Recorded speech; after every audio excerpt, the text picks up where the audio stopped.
Hi పిల్లలు, మీరు ఎప్పుడైనా ఒక అబ్బాయి గురించి విన్నారా? చిన్నప్పుడు పత్రికలు అమ్మేవాడు, కానీ తర్వాత భారతదేశానికి అధ్యక్షుడు అయ్యాడు.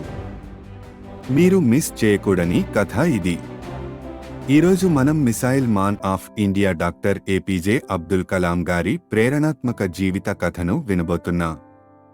చాలా ఏళ్ల క్రితం భారతదేశంలోని ఒక చిన్న ఊరిలో రామేశ్వరంలో అబ్దుల్ అనే బాలుడు జన్మించాడు. అతని కుటుంబం పెద్దగా ధనికం కాదు, కానీ ప్రేమ, మంచితనం నిండినది. అబ్దుల్ పక్షులను ఎగురుతుంటే చూడటం చాలా ఇష్టపడేవాడు. ఒకరోజు తాను కూడా ఆకాశాన్ని చేరాలని కలలు కన్నాడు. తన కుటుంబానికి సహాయం చేయడానికి చిన్న అబ్దుల్ పత్రికలు అమ్మడం మొదలుపెట్టాడు. కానీ ఎంత బిజీగా ఉన్నా అతను నేర్చుకోవడం ఆపలేదు. అతనికి అన్నింటిపై ఆసక్తి ఉండేది. ఎప్పుడూ కొత్త ప్రశ్నలు అడుగుతూనే ఉండేవాడు.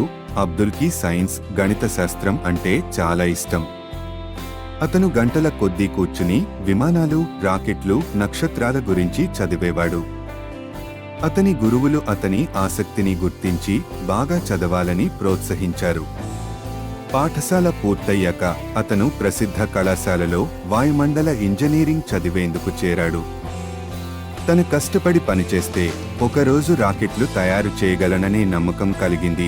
ఎన్నో సంవత్సరాల కృషి తర్వాత అబ్దుల్ కలాం శాస్త్రవేత్త అయ్యారు. భారత్ కోసం శక్తివంతమైన క్షిపణులు, రాకెట్లు తయారు చేశారు. దేశం అంతరిక్షంలోకి ఉపగ్రహాలను పంపేలా చేశారు. ఈ ఘనతతో భారతదేశం గర్వపడింది. అతని అద్భుతమైన పనికి ప్రజలు అతనిని మిసైల్ మాన్ ఆఫ్ ఇండియా అని పిలవడం ప్రారంభించారు. అబ్దుల్ కలాం గొప్ప శాస్త్రవేత్త మాత్రమే కాదు, గొప్ప నాయకుడు కూడా.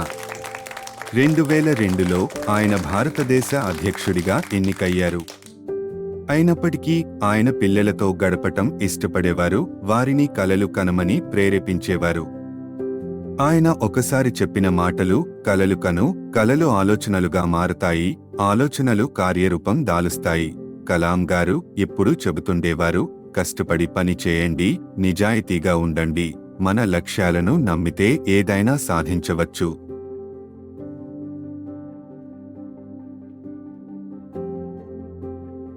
పిల్లలు, మీ కలలు ఏమిటి? కష్టపడండి, కొత్త విషయాలను నేర్చుకోండి. మీరు కూడా ఒకరోజు గొప్ప విజయాలు సాధిస్తారు. డాక్టర్ ఏపీజే అబ్దుల్ కలాం గారిలా. కలలు కనండి, నేర్చుకోండి, ఎదుగండి. మనం మరో మంచి కథలో కలుద్దాం.